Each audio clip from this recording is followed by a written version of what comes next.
I always thought if I lost my job, I'd take a week to feel bad about it and then get back out there. That was the plan anyway. The sort of thing you say when you're employed and can't imagine not being employed. But when it actually happened, when they called me into the conference room on a Tuesday in January and told me the contract had fallen through and they were letting 6 of us go, nothing personal, just the numbers. I didn't feel bad for a week. I felt nothing for about 3 days, and then I felt bad in a way that didn't stop. Doris gave me 3 weeks after that. 3 weeks of me sitting in the apartment applying for jobs I wasn't sure I wanted, making dinners neither of us ate much of, and not talking about what was actually wrong. Which wasn't the job. We both knew that. The job just made it harder to pretend we were fine. She said it on a Thursday night, standing in the kitchen with her arms crossed. Not angry, just clear. "I think we've known for a while," she said. And I said, "Yeah." She told me I could take the rest of the week to get my things together, and I did. I packed my clothes and my books and the camping gear I hadn't used in 2 years, and I called a friend in Bellingham who said I could use his spare room for a bit. Doris didn't ask where I was going. I didn't tell her. That was the middle of February. I'd been in Bellingham for 2 weeks when I called my father. I don't know what I expected him to say. We hadn't talked much in the last 6 years. Christmas calls mostly, and those were short. But I called him on a Monday night and told him I'd lost my job and my apartment and didn't have anywhere to be for a while, and he said, "Come Thursday, I'll have the cat ready." That was it. No questions about Doris. No questions about what I'd do after. Just that one sentence, and then he gave me the address of the Forest Service maintenance yard off State Route 20 near Mazama and told me to be there Thursday morning. I drove out Wednesday. The route took me east through the North Cascades on State Route 20, the kind of drive that's beautiful in the summer and cold and gray in late February.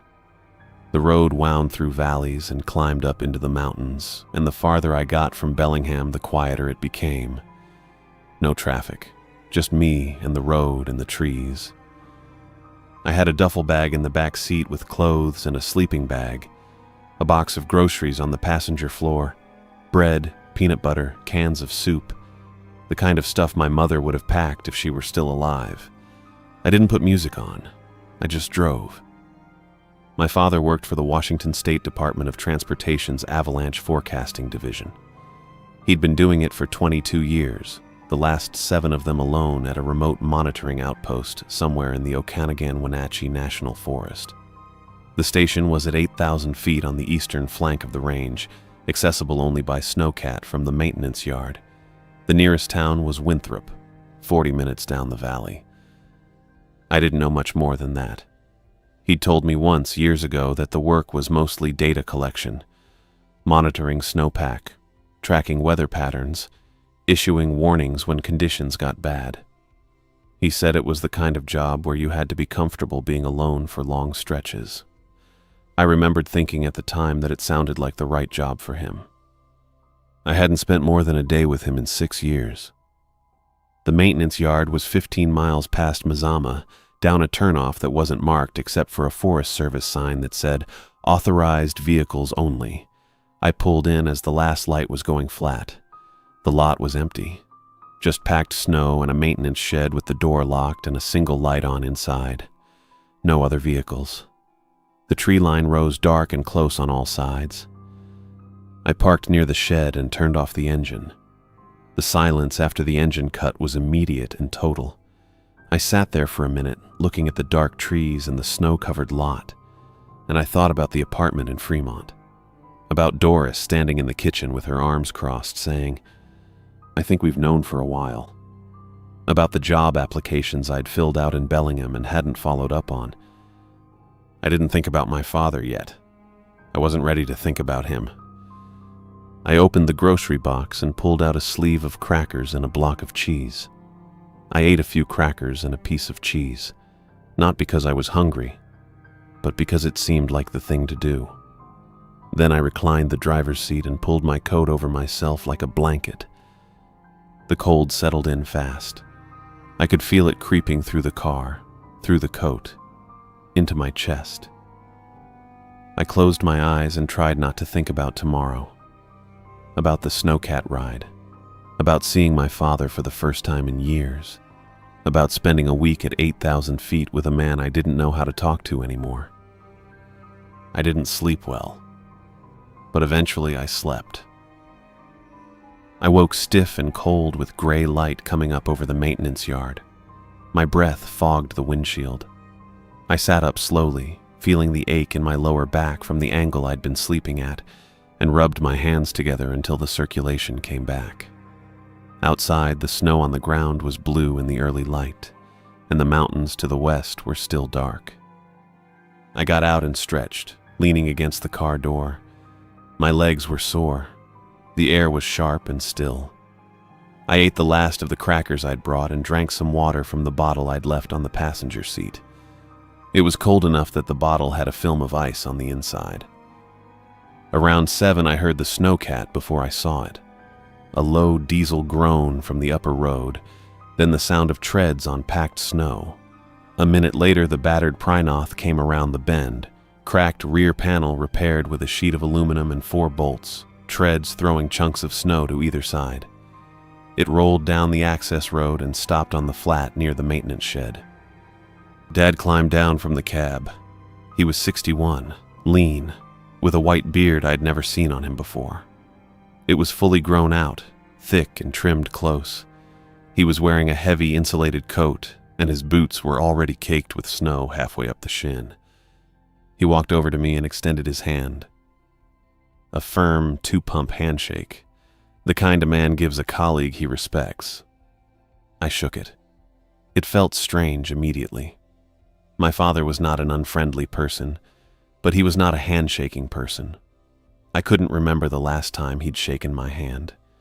Maybe at my college graduation. Maybe never. I attributed it to the 6 years of distance between us and said nothing. "Good drive?" he asked. "Long." He nodded. "Throw your bag in the back. We've got 4 hours." I got my duffel from the trunk and walked it over to the snowcat. The back had a cargo area with straps and hooks and a few plastic bins lashed down with bungee cords. I set the duffel beside one of the bins and climbed up into the passenger seat. The cab smelled like diesel and old canvas and something else. Something like wood smoke. Dad got in on the driver's side and started the engine. It took 2 tries and then caught, settling into a low rumble. He put it in gear and we rolled forward onto the access road. The snowcat ride was slow and loud. The engine was a constant grinding roar, and the treads made a rhythmic thump, thump, thump on the packed snow. Dad drove with both hands on the controls, his eyes on the trail. The road climbed steadily, winding up through old-growth timber, and then breaking out into open snowfields, where the wind had sculpted the surface into hard ripples. We talked in short bursts over the engine noise. My drive up from Bellingham, the weather coming in later in the week, the condition of the road below the snow line. Dad said the highway patrol had been running chains-required advisories since Tuesday. I said I'd come up before the next system hit. He nodded and said that was smart. He didn't ask about Doris. I didn't offer. The cab was warm from the engine. I watched the trees pass on either side. Subalpine fir, mountain hemlock, their branches heavy with snow. Every so often we'd pass a trail marker or a reflector post, but mostly it was just white and trees and sky. The higher we climbed, the lighter the sky became, until it was a pale winter blue with high clouds moving in from the west. After about 2 hours, we stopped to let the engine cool. Dad got out and checked the treads and the fuel line and the rear panel repair. I got out and stretched and walked a few steps into the untracked snow beside the trail. The silence after the engine stopped was enormous. I could hear the wind moving through the trees and nothing else. Dad came back around the front of the snowcat and said we were halfway. He pulled a thermos from inside his coat and unscrewed the cap and poured coffee into it. He handed it to me. I drank and handed it back. He drank and screwed the cap back on and put the thermos away. We got back in and kept going. By mid-morning, we came around the last bend and the station appeared ahead of us, sitting in a narrow basin below the ridgeline. It was a reinforced timber frame hut, maybe 500 square feet, with double-pane windows and storm shutters on the outside. A radio mast rose from the east corner of the roof. A wood stove pipe vented from the south wall, a thin line of smoke trailing up into the still air. An instrument array was visible on the ridge above, connected by a cable running down to the station. The snowcat pad was 20 meters from the door, a flat area of packed snow with tire tracks from previous trips. Dad parked the snowcat and shut off the engine. The silence came back all at once. I climbed out and stood on the packed snow, taking in the place. The basin was narrow and white, ringed by timber on the lower slopes and bare rock higher up. The ridge called Ridgecrest ran above us to the north, its crest sharp against the sky. The air was thin and cold and smelled like pine and snow and wood smoke. "This is it," Dad said. I nodded. "It's quiet." "It is." He walked to the door and opened it and stepped inside.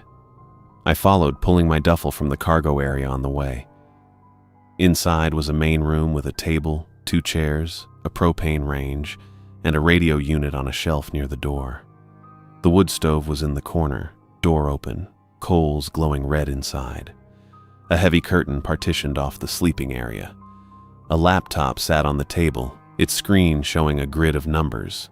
Instrument data, I assumed. The place was warm and smelled like coffee and bread and the dry heat of the stove. Dad pointed to the curtain.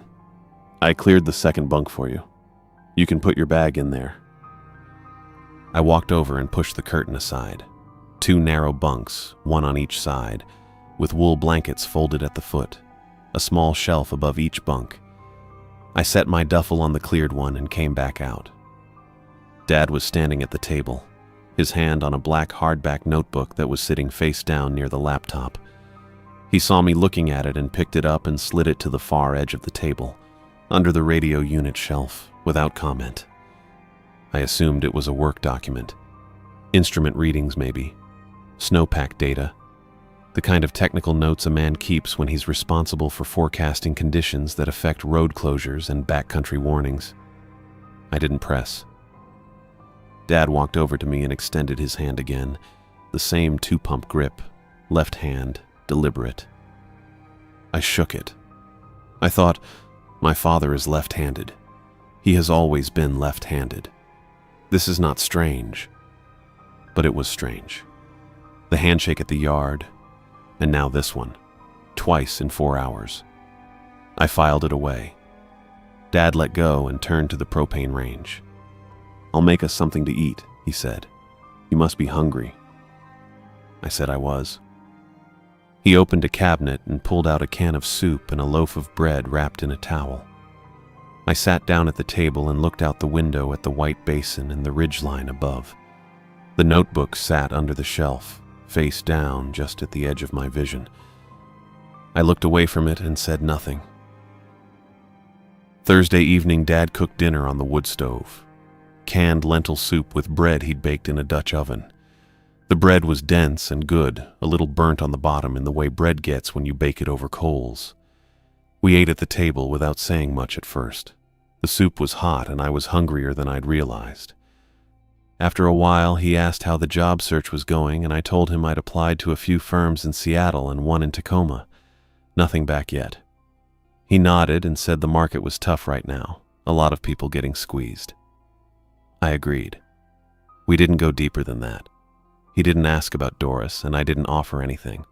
It was easier that way. At one point, he got up to refill his coffee mug.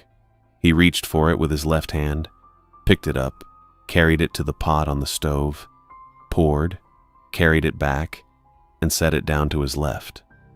I didn't think about it. He was left-handed. He'd always been left-handed. What I did notice, without really meaning to, was his posture when he stood still. His right hip carried more of his weight, so his right shoulder dropped just a little bit lower than the left. I'd seen it my whole life, an old ski injury to his left knee that never healed right. When he stood at the range stirring the soup earlier, his left hand had held the spoon and his right side leaned slightly into the counter, his right hand hanging a little lower than the left. It was just how he stood. I filed it away without thinking about why. Before we went to bed, he banked the wood stove for the night, moving the coals around with the poker and closing the damper part way. While he was doing that, he said, without looking at me, "I've been keeping a detailed log since November. It's not standard practice, but the conditions up here get specific. I'd rather have everything written down than rely on memory." I said that sounded smart. He straightened up, still not looking at me.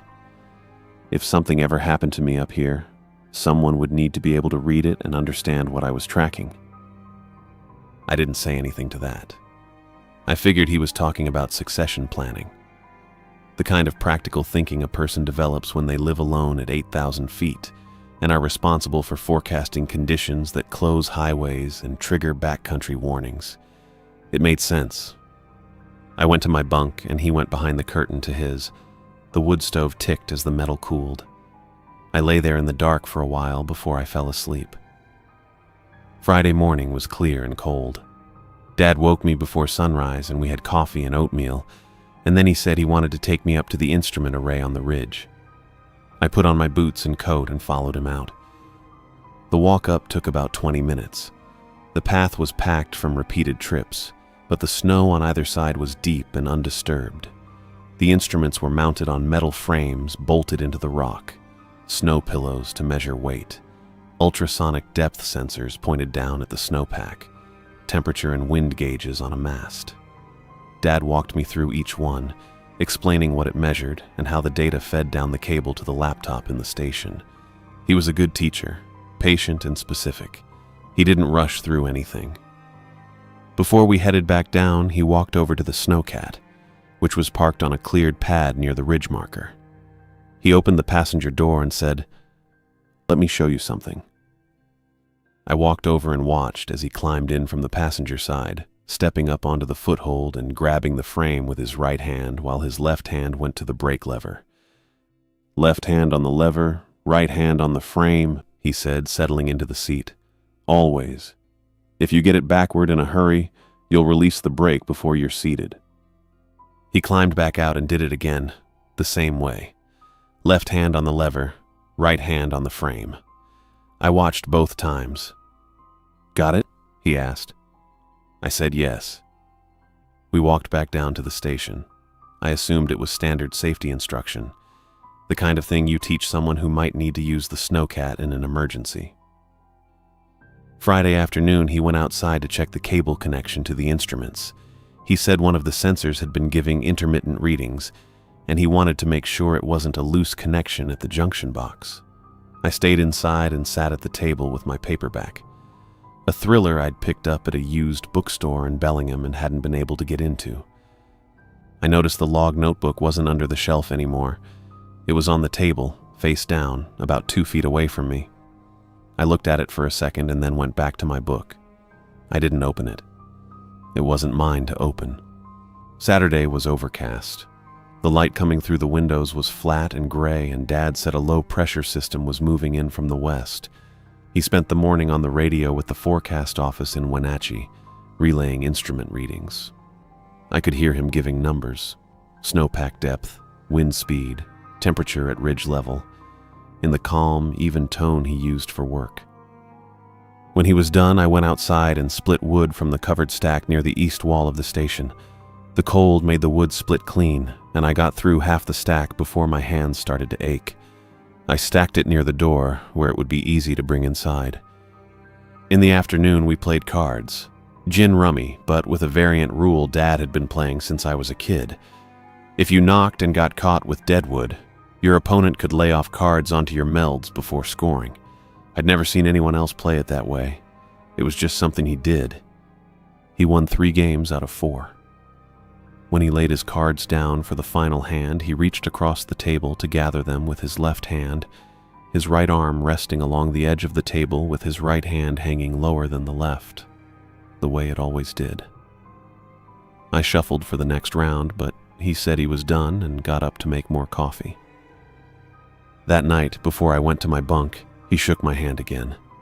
The same two-pump grip, his left hand firm and deliberate, the same pressure as the first morning. 3 mornings, 3 handshakes. I thought, this is a thing he does now, up here alone. Some ritual he's developed to mark the days or to remind himself there's still another person in the world. I didn't think further than that. I lay on my bunk in the dark, listening to the wood stove settle, the same handshake still in my palm a 3rd time, still without explanation. I woke at 2 in the morning because the wood stove had died down and the room was cold. The kind of cold that gets into your bones when you're sleeping. The kind that wakes you up even though you don't want to be awake. I lay there for a minute, trying to decide if I could just pull the blanket tighter and go back to sleep, but I knew I couldn't. The stove needed another log or we'd both wake up freezing in a few hours. I got out of the bunk and stood there in my socks on the cold floor, waiting for my eyes to adjust to the darkness. The main room was completely dark, except for the faint glow of embers through the grate in the stove door. I could hear Dad breathing behind the curtain that separated his sleeping area from mine. Slow, steady breathing. He was asleep. I walked over to the wood stove and opened the door carefully, trying not to make noise. The hinges creaked a little anyway. I grabbed a split log from the stack beside the stove and set it on top of the embers, then closed the door and stood there for a second, watching the orange light flicker through the grate as the wood started to catch. That's when I saw the notebook. It was sitting on the table, face down, in the same spot it had been sitting all week, the black hardback notebook. I'd noticed it before, seen Dad move it around, seen him slide it under the radio unit shelf when I was looking at it. I'd assumed it was work stuff. Instrument readings, snowpack data, the kind of technical notes a man keeps when he's responsible for forecasting conditions that affect whether roads stay open or close. I stood there in the dark in my socks and looked at it. Dad was asleep. The room was quiet except for the faint sound of the fire starting to build again in the stove. I walked over to the table and picked up the notebook. It was heavier than I expected, substantial.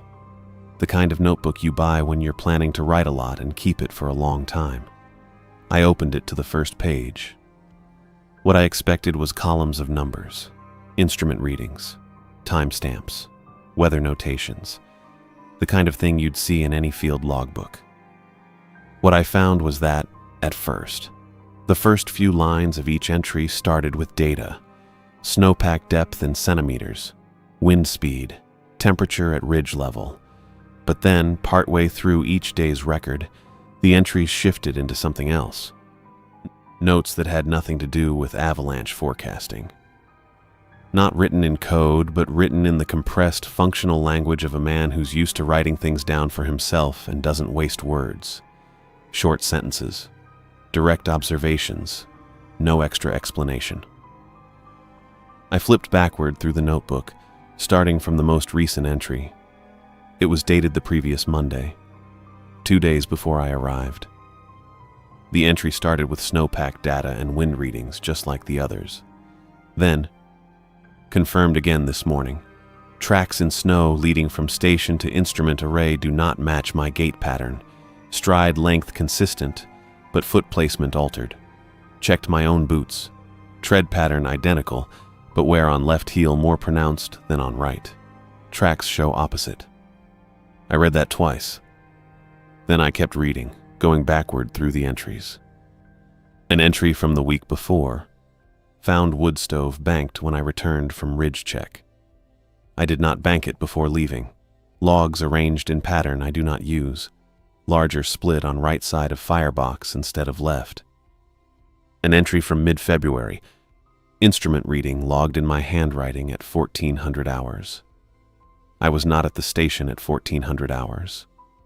I was on the ridge replacing the anemometer mount.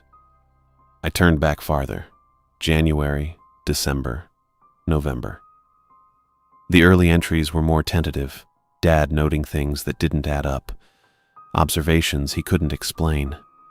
A coffee mug moved from one side of the table to the other. The radio unit turned off when he was certain he'd left it on. Small things that could be explained away as memory lapses or mistakes, except that he was writing them down, and he was writing them down because he didn't think they were memory lapses or mistakes. By January, the tone of the entries had changed. The entries were direct, clinical. He had named what he was dealing with, though he never used a word like creature or entity. He called it the other one, and he was cataloging its properties with the same methodical precision he applied to snowpack data. I stood there in the dark and read the whole thing. It took me 40 minutes. My feet got cold. My legs started to ache from standing. I didn't sit down. I kept reading. The properties Dad had recorded. The other one could enter the station when Dad was outside. It occupied the station for variable periods, sometimes hours, sometimes less. It replicated Dad's appearance and behavior closely enough that at a distance or in low light it was indistinguishable from him. At close range and in good light, there was one consistent observable difference that Dad had identified in early January and confirmed in every subsequent encounter. The other one is mirror reversed. Everything it does with its right hand, I do with my left. It does not appear to know this. It reaches for objects, opens doors, performs tasks as if it believes it is doing them correctly. But every dominant action is on the wrong side. An entry from mid-December read, "It will always reach with the wrong hand. It does not know it is doing it." I turned the page and kept reading. Dad's instructions for managing it. Do not speak to it directly. Do not let it know you have identified it. If you are inside and it enters, leave. Leave slowly, without alarm. Use the pretense of checking instruments. If it has been inside for more than 4 hours, do not go back in. Walk to the ridge marker and wait. Another entry from late January. Snowcat keys are in the left breast pocket of the emergency coat on the hook by the door. If the coat is gone, keys are in the inside pocket of the orange vest in the supply bin. I flipped to the last entry, the most recent one, dated Thursday, the morning I arrived. Time stamped before the snowcat left for Mazama. Son arrives today. Cannot say this aloud. The log has made clear that naming it in the presence of another person changes something about how it behaves, makes it more attentive. We'll use the visit to show him what to look for. He is a structural engineer. He notices load paths. He will see it if I show him where to look. I closed the notebook and set it face down on the table, exactly where it had been before. Then I stood there in the dark for a long time. I thought about every moment of the last 2 days. I thought about Dad shaking my hand when I arrived. The formal handshake, the 2-pump grip, the way it felt firm and deliberate, like he was making sure I felt it. And then again, the next morning, and the morning after that. Every morning. Always the same grip. Always his left hand. I thought about the snowcat demonstration. Dad showing me how to climb in from the passenger side in deep snow. Left hand on the brake lever, right hand on the frame. Always. He'd said it twice. He'd made me watch him do it twice. I thought about the card game yesterday afternoon. Dad laying his cards down at the end of the hand and reaching across the table to gather them up, reaching with his left hand. I thought about the way he moved around the station, the way he poured coffee, the way he opened doors, the way he reached for things, always with his left hand, always. And I thought about his posture, the uneven stance, right hip lower, right shoulder dropping almost imperceptibly when he stood still, the old ski injury to his left knee that made him carry more weight on his right side, the way his right hand hung a little lower than his left when he rested his arm on the table. I understood now. I had been taught. Every demonstration, every specific observation Dad had offered since I arrived, Every small detail he'd pointed out or shown me or repeated. It was all a lesson. The what, without the why. Delivered in a way that couldn't be overheard. Delivered in a way that didn't require him to say anything aloud that the log said he shouldn't say. He'd been teaching me how to tell him apart from the thing that looked like him. And he'd done it without ever speaking the warning. I stood there in the dark and felt the cold pressing in from the walls and the floor and the ceiling. My hands were shaking. Not from the cold, from something else. I walked back to my bunk and lay down and pulled the blanket up over me. Behind the curtain, Dad was still breathing slow and steady, still asleep. The notebook was on the table, face down, exactly where I'd left it. I lay there in the dark and didn't sleep. I woke up that morning to find my father already standing at the propane range with his back to the room. The smell of coffee was heavy in the air, and I could hear the low hiss of the flame under the pot. The wood stove was crackling. He'd already stoked it while I was still asleep. I sat up in my bunk and watched him for a moment before swinging my legs out and putting my feet on the cold floor. He didn't turn around right away. He was stirring something in a pan. Eggs, I realized when the smell hit me. And his posture was the same as it had been for the past 3 days. His right hip lower than the left, his right shoulder dropping slightly when he stood still, the right hand hanging a little lower when his arm was at rest.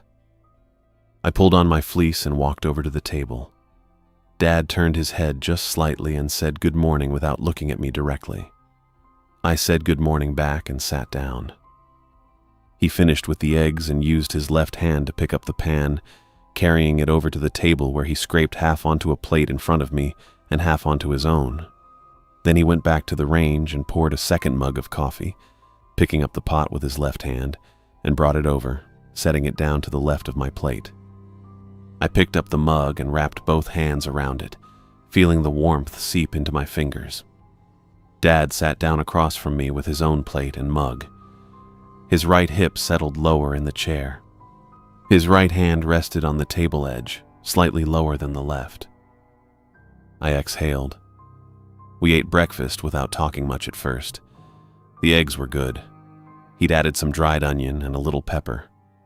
I finished mine and drank my coffee and waited for him to speak, because that was how breakfast had gone every morning since I'd arrived. He would finish eating first, and then he would say something about the day's work, or the weather, or some small task that needed doing. This morning, he talked about the incoming weather system. A significant snowfall event was expected by Tuesday, he said, and it was going to require continuous monitoring. The instruments would need to be checked every few hours once the front moved in, and if the wind picked up the way the forecast predicted, the ridge sensors might start giving bad readings due to icing on the housing. He talked about it the way he talked about everything, calm and specific, listing facts in the order they mattered. I listened and nodded and asked a question about whether the propane supply would last through a multi-day storm. He said yes, we had enough for 2 weeks if we were careful, and the woodpile was stocked. All the while I was watching his hands. Left hand holding the fork, left hand picking up the mug, right hand resting on the table, lower than the left, the slight hitch in his posture when he shifted his weight, favoring the right side because the left knee didn't carry weight the way it used to. Everything was correct. This was my father. After breakfast, he stood up and said he was going up to the instruments to check the cable connection that had been giving intermittent readings. He pulled on his heavy insulated coat, the brown one he'd been wearing all week, not the bright orange emergency coat that hung on the hook by the door, and laced up his boots.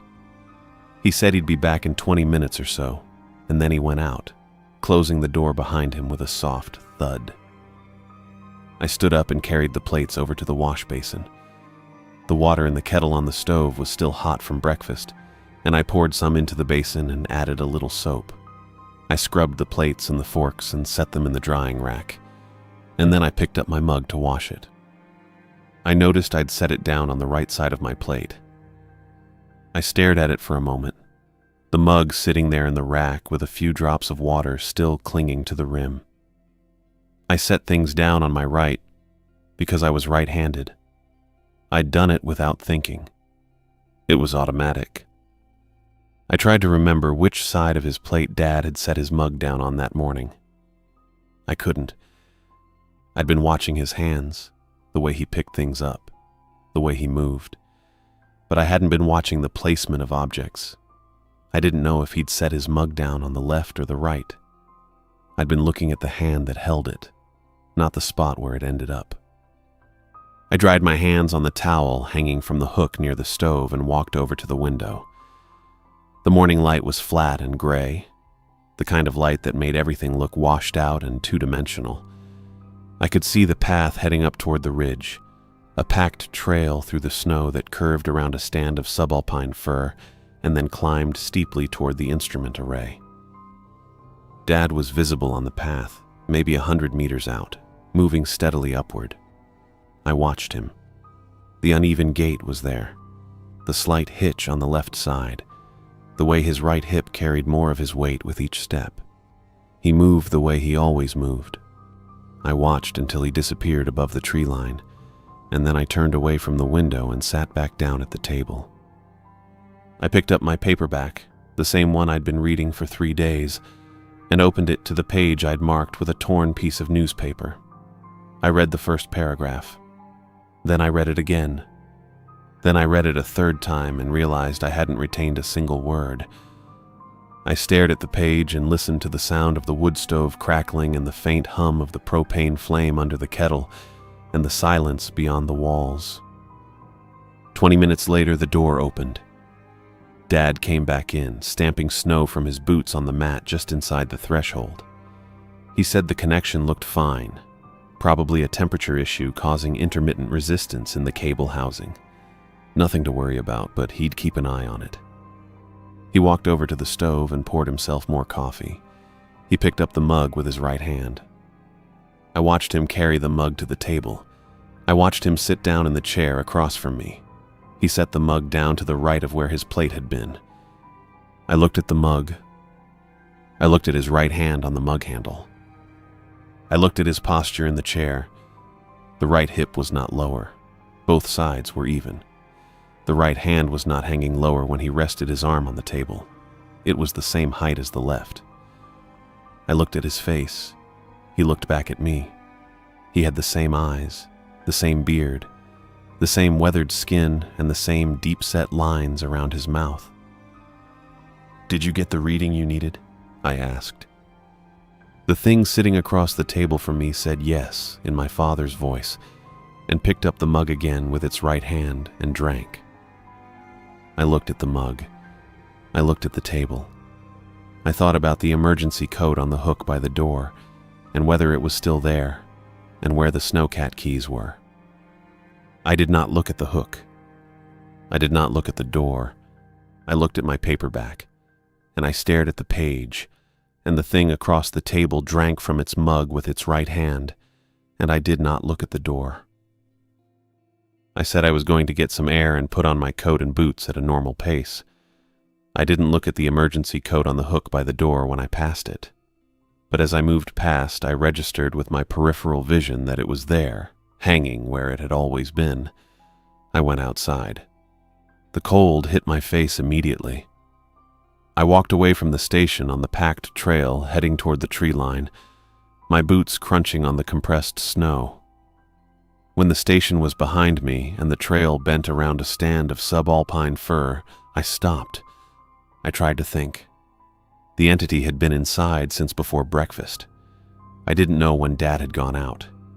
I didn't know if he'd gone out before the entity was already inside, or if he'd come back and found it there, or where he'd gone after that. The log's instruction came back to me clearly, the way I'd read it in the dark the night before. If it has been inside for more than 4 hours, do not go back in. Walk to the ridge marker and wait. I didn't know how long it had been inside. I didn't know where my father was. I turned and walked the packed trail back toward the station from the outside, staying wide of the windows. I circled around toward the instrument path. The snow on the path going up was compacted, and I could see tracks clearly. 2 sets, both in Dad's boot size, going up the slope toward the ridge. 1 set coming back down. I stared at those tracks for a long moment. I couldn't know which set had come back down. I widened my circle around the station and walked into the untracked snow to the north of the building. The snowfield here was open and white, the light flat and gray overhead, and I could see clearly across it. 50 meters from the station, there was a shape in the snow that wasn't snow. It was dark against the white, partially drifted over on the windward side. I walked toward it. My father was lying on his back in the snow with his arms at his sides, the way a person lies when they've stopped moving deliberately rather than fallen. He was wearing his heavy coat and his gloves and his hat. His eyes were closed. I dropped to my knees beside him and put my hand on his chest and felt it rise. Dad was alive. He was breathing slowly, his skin cold, but not the cold of exposure death. I put my hand against his face and his eyes opened. He looked at me. He didn't speak immediately. Then he said in a voice that was rough from the cold, "You read it." I said yes. He said, "The coat." I said I knew. I said I was going to get the snowcat. I told him to stay still and stay awake. He closed his eyes and then opened them again. He reached into his own coat pocket with his left hand and held out the snowcat keys. He'd had them on him the whole time. He'd kept them on him. I took the keys. Dad said, "Don't go back in." I said, "I'm not going back in." I closed my fist around the snowcat keys and stood up, my father's eyes open in the snow below me, the station windows dark behind him. I stood up and looked back at the station. The windows were dark from this angle, the storm shutters not yet closed, the radio mast rising against the gray sky. I didn't see movement inside. I didn't look for it. I turned and walked toward the snowcat, staying wide of the station door. The Prynoth sat on its packed snow pad, battered and familiar, the cracked rear panel with its sheet of aluminum catching what little light there was. I climbed in from the passenger side the way Dad had shown me, left hand on the brake lever, right hand on the frame. The metal was cold even through my gloves. I slid into the driver's seat and turned the key. The engine turned over once and died. I tried again. It turned over twice and died. On the 3rd attempt it coughed and nearly caught, and on the 4th it roared to life, loud in the stillness. I let it warm. 90 seconds. Dad had told me that on the first day. Cold engines need time or they'll stall halfway down the mountain. I counted it off in my head, watching the temperature gauge climb, my breath fogging in the cab. When the 90 seconds were up, I put the cat in gear and drove it around the north side of the station, following the path Dad's boots had made in the snow. I kept my eyes forward. I did not look at the door as I passed it. Dad was where I'd left him, a dark shape against the white. I stopped the cat and climbed out. "Come on," I said. "We're leaving." He opened his eyes. He didn't say anything, but he nodded. Getting him upright was harder than I expected. His legs were stiff and his grip was weak, and when I pulled him to his feet, he leaned heavily against me, his breath coming slow and shallow. I got his arm over my shoulders and walked him toward the passenger side of the cat, one step at a time. The snow was uneven and my boots slipped once, but I kept us both upright. At the passenger door, I steadied him against the frame and opened it. He reached for the handle with his left hand and pulled himself up, his movements slow and deliberate. I helped him the rest of the way and closed the door behind him. I got back in the driver's seat. I did not look back at the station. I put the cat in gear and started down the mountain. The 4 hours it took to reach the maintenance yard were the longest of my life. The trail down was the same one we'd driven up on Thursday morning, but everything about it felt different now. The switchbacks were tighter than I remembered. The snow was deeper. The light was flat and gray and made it hard to judge distances. I drove slowly, my hands tight on the controls, my eyes on the path ahead. Dad sat beside me, his head tipped back against the seat. His eyes were closed most of the time, but every so often they would open and he would look at me or out the window, and then they would close again. He was breathing. That was the important thing. He was breathing and he was warm, and I was getting him down the mountain. We didn't talk much. There wasn't much to say. Everything that needed to be said had been written in the log, or demonstrated over 6 days of careful instruction, or was sitting unspoken between us now. At around the 2-hour mark, somewhere on the long switchback section above the Methau Valley, Dad opened his eyes and said, "I should have called you sooner." I kept my eyes on the trail. "I'm here now." He was quiet for a moment. Then he said, "I didn't know how to explain it." "I read the log," I said. "I understood." He nodded slightly, his head still tipped back against the seat. The cat rumbled beneath us, the engine noise steady and loud. The snow slid past outside the windows. After a while, he said, "The handshake, every morning, so you'd know what my grip was like." I glanced at him. His eyes were open, looking at the ceiling of the cab. "I know," I said. "I didn't know in the moment, but I know now." He closed his eyes again. I drove. We reached the Forest Service maintenance yard near Mazama as the light was going flat. My car was still there, parked where I'd left it Thursday night, the roof dusted with snow.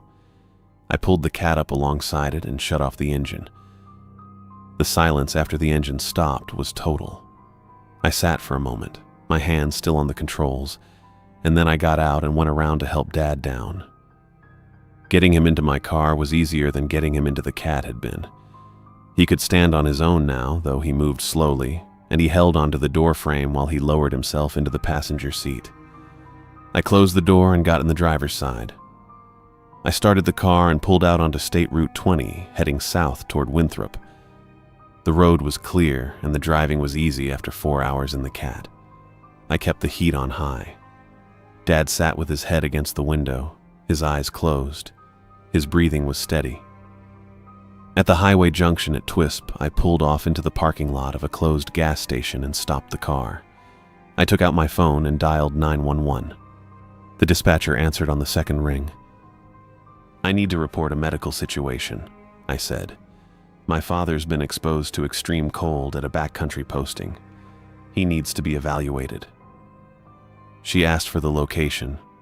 I gave her the maintenance yard near Mazama and told her the snowcat was there. She asked if he was conscious. I said yes. She asked if he was breathing normally. I said yes. She asked if I was taking him to a hospital. I said I was driving him to Wenatchee now. She told me to keep him warm and to call back if his condition changed. I said I would. She asked if there was anything else. I said no. I ended the call and set the phone down. Dad's eyes were open now, looking at me. "They'll want a report," he said. "I know. You don't have to tell them everything." "I know." He nodded and closed his eyes again. I pulled back onto the highway, the 911 call done, my father breathing in the passenger seat beside me, and drove south toward Wenatchee. Tanner was treated for mild hypothermia at the hospital in Wenatchee. They kept him overnight for observation.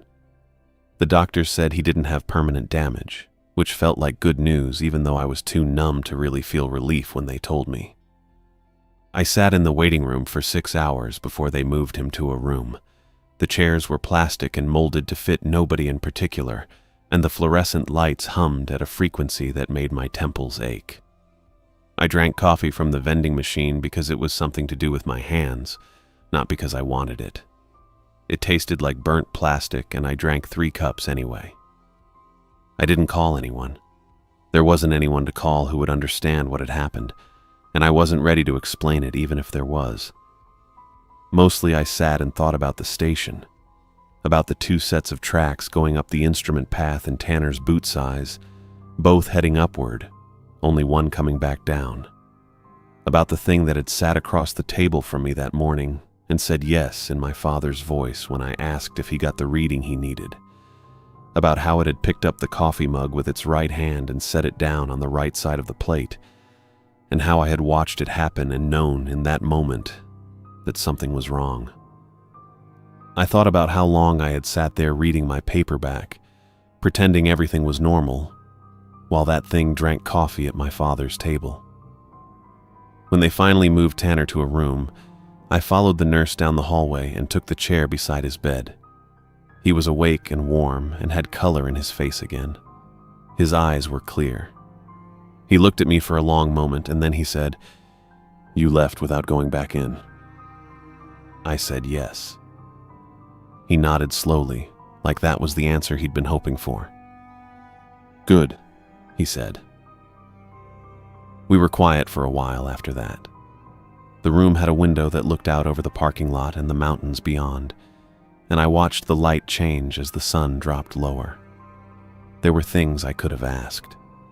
What the entity was, where it came from, what it wanted, whether it was still in the station, sitting at the table, or standing at the propane range, or sleeping in his bunk. But I didn't ask any of those questions. I didn't ask because the log hadn't addressed them. My father had spent 3 months up there observing that thing, writing down everything he saw, and he hadn't answered those questions in his notes, which meant he didn't have answers. And asking now wouldn't change anything about what had happened or what came next. The station would need to be reported to the department. Tanner would need to be reassigned. Someone would go up there eventually and find whatever they found. That wasn't my problem to solve. What I knew, sitting in that chair while my father dozed and woke and dozed again, was this. Tanner Stone had spent 3 months alone at 8,000 feet with something that wore his face and moved through his space and sat at his table. And instead of evacuating or breaking or going silent, he had kept a meticulous log. He had identified the one physical tell that gave it away. And then, when his son showed up with nowhere to be and nothing to hold on to, he had used 6 days of ordinary conversation to pass that knowledge on. Because the log said not to speak it aloud, and so he didn't. He found another way. He taught me to recognize the thing by showing me what the real version looked like. Every demonstration, every specific observation he offered was a lesson. The handshake each morning, the way he moved when he stood at the stove, which hand he used to reach for the coffee pot, how he climbed into the snowcat. He showed me himself over and over, so that when I saw the other thing, I would know the difference. And it had worked. I looked at my father sleeping in the hospital bed, his left hand resting on top of the blanket, and I thought about how he could have called me sooner, could have told me over the phone, or in a letter, or in some other way that didn't involve me driving north and spending 6 days in a remote station with that thing potentially nearby. But he hadn't, because telling me over the phone wouldn't have taught me to see it.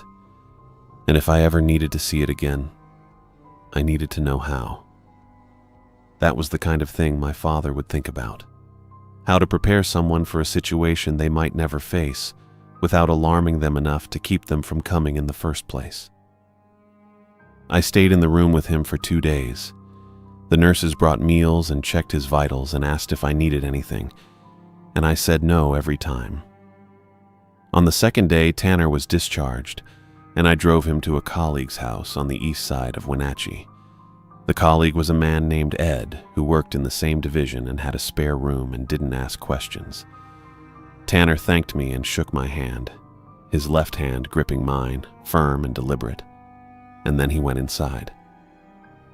I got back in my car and drove west toward Bellingham. The roads were clear and the drive took 4 hours. I didn't put on music. I drove in silence and thought about the station, about the snowcat leaving tracks in the snow as I drove it away from the building, about the door I didn't look back at. I thought about my father lying in the snow with his arms at his sides, the keys in his pocket, waiting for me to find him. I thought about the handshake. Every morning my father had shaken my hand, a formal, deliberate handshake, the kind a man gives a colleague he respects. It had seemed strange at the time. My father wasn't a handshaking person. But I hadn't questioned it because there were a lot of things about the visit that felt strange, and I was trying to be respectful and not push. What I understood now, driving west through the mountains with the winter light slanting low across the highway, was that the handshake was the lesson. My father was left-handed. He reached for things with his left hand. He wrote with his left hand. He shook hands with his left hand. And every morning he offered me that grip so I would know what it felt like. So I would recognize it. So that if something else wearing his face offered me a handshake with the wrong hand, I would know. He couldn't say it aloud. The log made that clear. But he could show me. And he did. Every day. A specific, deliberate grip offered without explanation so that his son would know, without being told, what the real thing felt like. I drove for a long time without stopping, and the mountains rose on either side of the highway, and the light was clean and cold. My hands were steady on the wheel. I thought about my father's grip, firm and sure, his left hand in mine. I thought about how it had felt every morning when he shook my hand, and how I would remember that feeling for the rest of my life. The highway stretched out ahead of me, and I kept driving.